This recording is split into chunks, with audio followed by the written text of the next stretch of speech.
घरफोडीत 4.60 लाखाचे सोन्याचे दागिने लंपास. जयसिंगपुरात अज्ञात चोरट्याविरुद्ध गुन्हा. जयसिंगपूर शहरातील आंबेडकर सोसायटी परिसरात बंद घराचे कुलूप तोडून अज्ञात चोरट्याने तब्बल 4,60,000 रुपये किमतीचे सोन्याचे दागिने चोरून नेल्याची घटना उघडकीस आली आहे. या प्रकरणी जयसिंगपूर पोलीस ठाण्यात अज्ञात चोरट्याविरुद्ध भारतीय न्याय संहिता BNS 2023 अंतर्गत गुन्हा दाखल करण्यात आला आहे. पोलिसांनी दिलेल्या माहितीनुसार सौ सारा सचिन असुलेकर वय 52 राहणार प्लॉट क्रमांक 69 आंबेडकर सोसायटी जयसिंगपूर यांनी फिर्याद दिली आहे.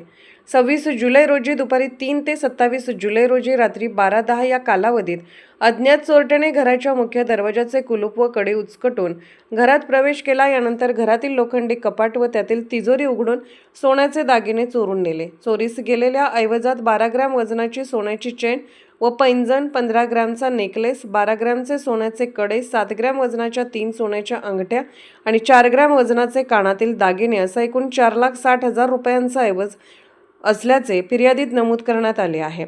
या प्रकरणी जयसिंगपूर पोलीस ठाण्यात अज्ञात चोरट्याविरुद्ध गुन्हा दाखल करण्यात आला असून पोलीस निरीक्षक संतोष गोरे यांच्या मार्गदर्शनाखाली महिला पोलीस उपनिरीक्षक उर्मिला खोत या पुढील तपास करत आहेत.